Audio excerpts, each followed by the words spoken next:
Ça marche, vous m'entendez? Oui, c'est bon. Voilà, oui. Donc, c'est une communication, effectivement, j'aurais dû la faire avec mon collègue qui est resté en Suisse et on pensait faire une vidéoconférence, ça ne marchera pas. Voilà, en deux mots. Alors, tac, je sais pas ça, tac. Bon, alors.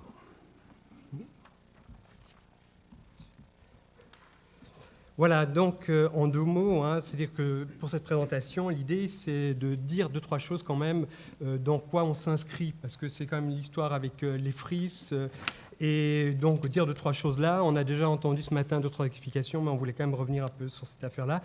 De dire deux, trois choses sur le cadre conceptuel aussi que l'on a choisi pour analyser des situations professionnelles. Je prendrai deux exemples de situations professionnelles qu'on a essayé de voir avec justement des situations très concrètes, et ensuite quelques éléments de conclusion. Alors, donc, comme on l'a dit ce matin, c'est que c'est vraiment une question qui était autour de travailler entre professionnels de différents pays autour de, finalement, des questions que les professionnels rencontrent dans leur pratique très quotidienne. Et là aussi, il y aurait des typologies à faire sans doute d'un pays à l'autre. L'idée, en tout cas, c'est simplement de dire, mais comment est-ce qu'on peut déjà identifier les problèmes, Ce matin, il y en a quelques-uns qui ont été identifiés. Alors, on va en parler d'autres. Peut-être que de dire aussi que le choix, donc, il y a une même méthode pour tout le monde. Pour Genève, en tout cas, on a un cadre d'analyse qu'on pourrait dire phénoménologique et interactionniste. Alors, phénoménologique, c'est vraiment de revenir vraiment au plus près, je dirais, des situations. C'est vraiment le pragmatisme, ça c'est une chose à laquelle vraiment on est attaché. Et l'interactionnisme, je vais y venir tout de suite, puisqu'on va parler après du cadre conceptuel. Alors, dire qu'on a travaillé sur deux groupes, donc on a constitué ces groupes avec des professionnels de terrain. Une fois dans 2 centres de jour, une fondation aussi, c'était plutôt du côté de la santé mentale. Donc il y a des professionnels, autant des éducateurs que des ergothérapeutes. Et du côté de la déficience intellectuelle, l'idée aussi de pouvoir croiser avec des données, notamment belges, ce qu'on doit encore faire. Je regarde mon ami Michel, voilà. C'est encore à venir. Mais voilà, là aussi, on a eu un certain nombre de ces étapes. Donc de nouveau, c'est des récits de professionnels. Ensuite, on choisit ces récits. Et à partir de là, on commence à vraiment lancer la réflexion.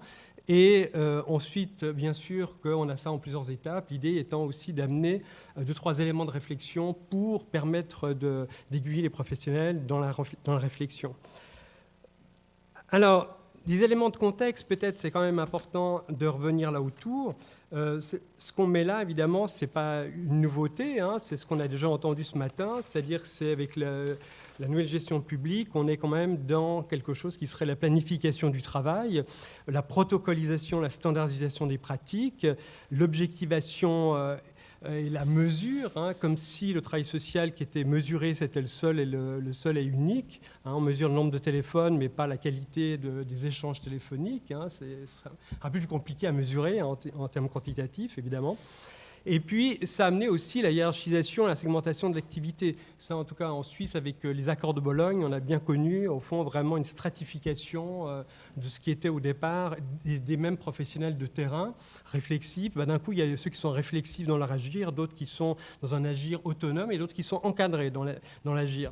Donc, autant dire qu'il y a une gradation, finalement, de compétences. Sur le terrain, ce n'est pas du tout comme ça que ça se passe, puisque, finalement, tout le monde travaille un petit peu sur les mêmes situations et on ne peut pas découper l'intervention en morceaux, ou si on le fait, c'est une catastrophe, comme vous pouvez bien imaginer.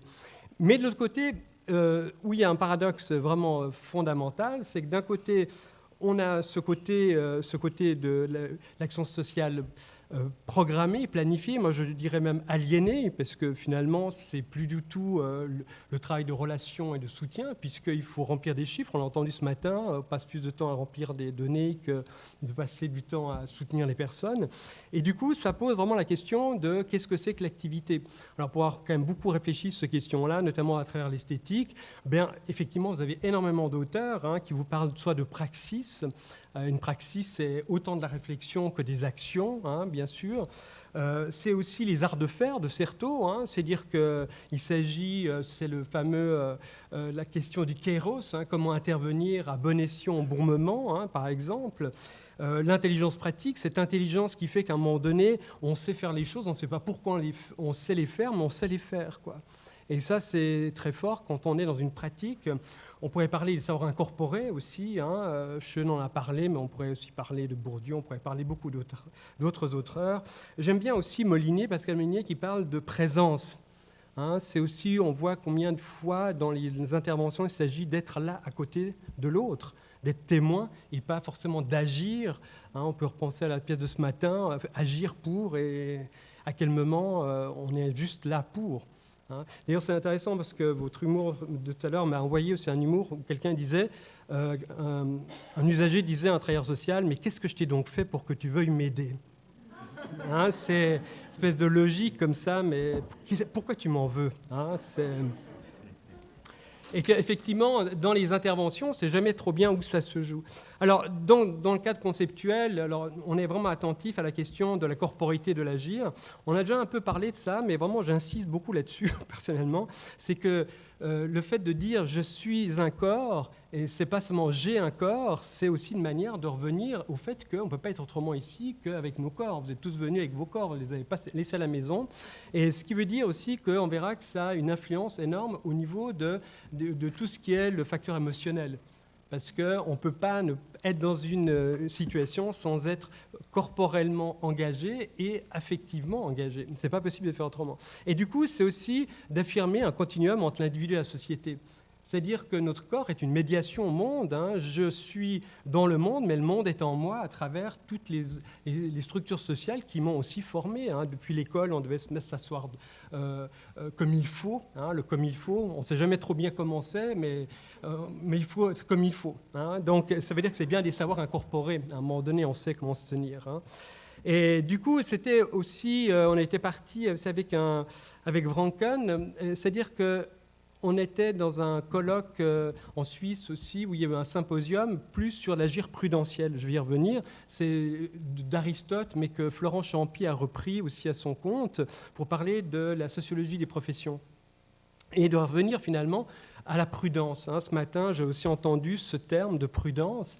C'est-à-dire qu'on voit bien comment dans les actions, bien sûr il s'agit d'agir, c'était comme la question de ce matin, est-ce qu'on peut arrêter de se poser des questions ? C'est sûr qu'à un moment donné on doit agir, mais ça ne veut pas dire que dans l'agir il n'y a pas de réflexion aussi.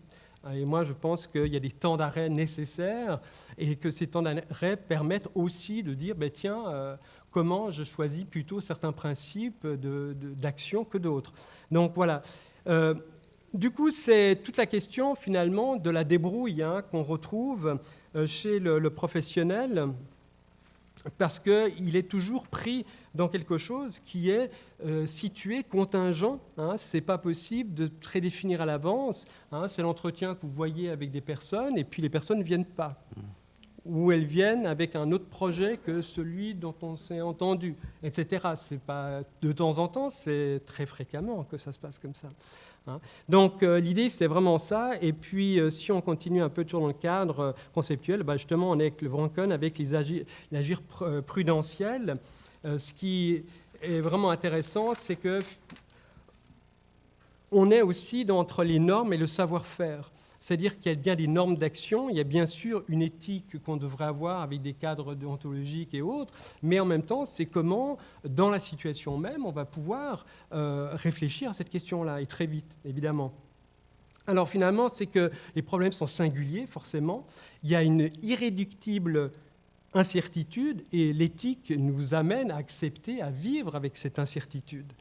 Dès qu'on a des certitudes, on est dans les convictions, je pense qu'on est en train déjà se poser toute la question des groupes majoritaires qui ne voient même pas qu'ils sont majoritaires, et parfois des groupes minoritaires, quand ils sont en majorité, qui ne se voient pas autrement que minoritaires. C'est difficile. Alors c'est tout le problème des conflits d'interprétation. Alors, au fond, c'est une disposition pratique, nous dit Aristote, cette histoire de prudence. C'est-à-dire qu'il faudrait vraiment l'avoir incorporé vraiment au niveau de son intervention. Donc l'idée pour moi, c'était avec Simone et aussi, c'était que c'est une éthique qui qui ne perd pas de vue finalement ce qui est d'inédit. Patenaude le dit très bien aussi dans ses textes. Et en fait, oui, avec cette expérience-là. C'est que chaque expérience vécue, d'ailleurs ce matin aussi, on parlait d'expérience, notamment l'intervenante canadienne, qui disait plutôt que les compétences parentales, mais l'expérience parentale, c'est que c'est toujours cette expérience-là, et on ne peut jamais la réduire, cette expérience-là. Elle est toujours unique. Voilà. Peut-être aussi que, oui, du coup, si on est dans les savoir-faire, mais aussi les savoir-faire sensibles. Et ça, c'est vraiment quelque chose qui est un peu important. Et même Aristote parlait déjà de ressentir ses émotions au moment opportun. Là, on retrouve l'histoire du kéros. C'est comment être là dans la bonne manière d'être avec les personnes qui sont là. Et on réfléchit aussi à partir des émotions, et ce n'est pas en les excluant. Et ça, je crois que c'est aussi quelque chose, le problème de notre Occident, qui est en train d'être dans une dualité continue. Homme ou femme, nature ou culture, raison, émotion, etc., alors qu'il y a des continuums, comme je disais avant. Et ce qui est intéressant, Aurélie Jantet, une sociologue qui a commencé à travailler sur cette question des émotions, qui a réhabilité pour moi, en tout cas en la lisant, la question des émotions en sociologie, parce qu'en psychologie, ça y est pas de problème, on le fait, mais là aussi de voir comment il y a une dimension sociale finalement à la question des émotions.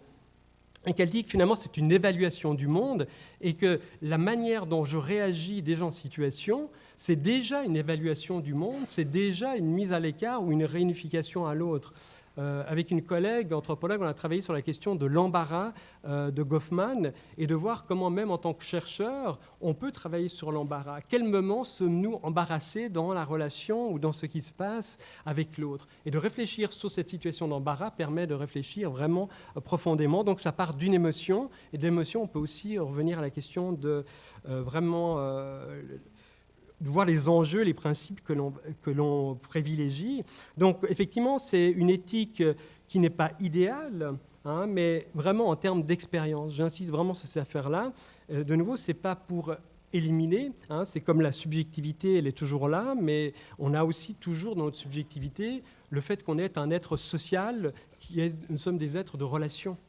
Voilà. Alors, peut-être juste pour revenir sur une ou deux situations. Ça va, là, pour l'instant ? Pardon ? 5 minutes. Bon, ok. Alors, je vais revenir sur... je vais faire avec. Voilà, c'est simplement la question de... Dans la santé mentale, il y a un coordinateur dans un centre qui était en vacances et en revenant, il a appris que finalement, une personne, une collaboratrice, a décidé un transfert d'une personne, donc d'une résidente, d'une structure à l'autre. Donc d'une structure plus encadrée à une structure plus autonome. Et lui remettait ça en question dans la mesure où il disait « elle n'a pas suivi le protocole ».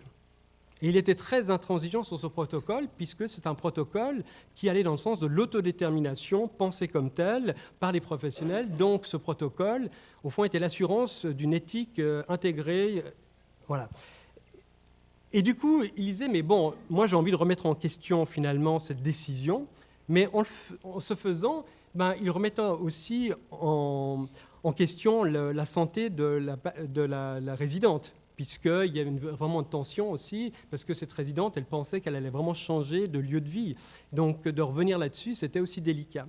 Alors, finalement, ce qui est assez intéressant, c'est que là, au fond, l'autodétermination, on peut en penser beaucoup de choses.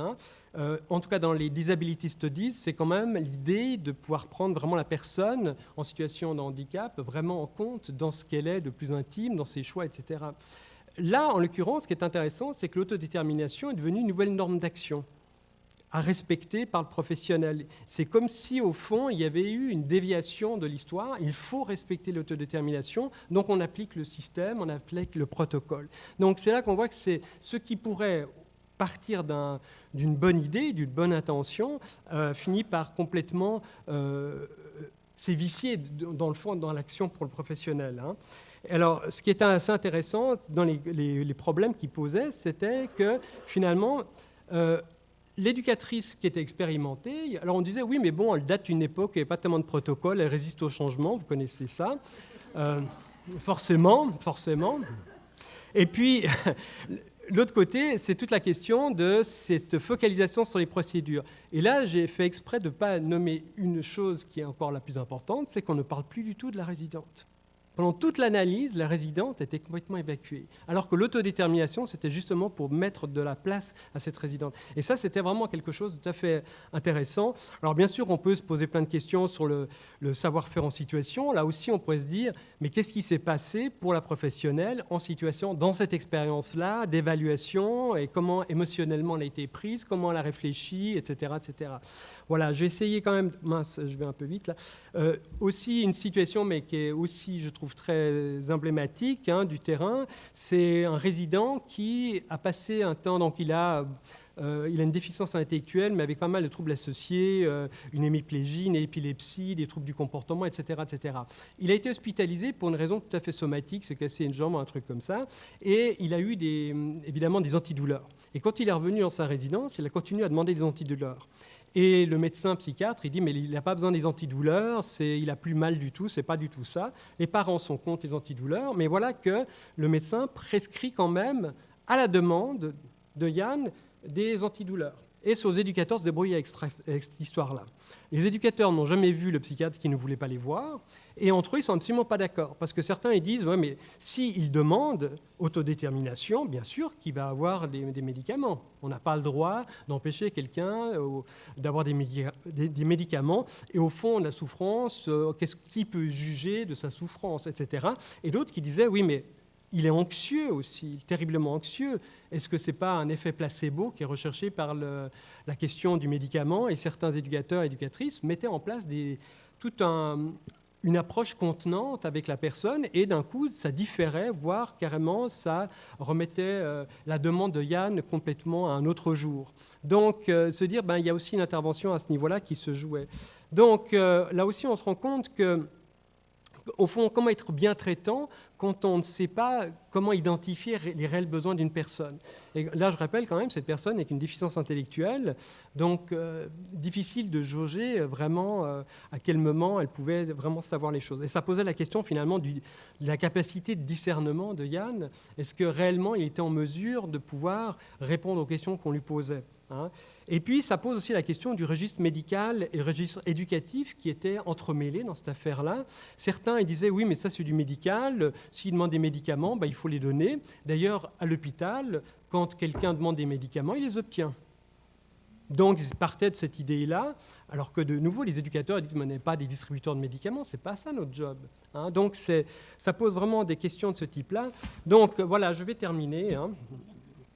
Voilà, le timing est bon. Je me demandais, mais voilà, c'est bon. Voilà. Donc, évidemment, dire qu'il y a beaucoup d'enjeux éthiques qui traversent l'action professionnelle des travailleurs sociaux, c'est évidemment assez évident. C'est de le poser comme ça, c'est pas très malin.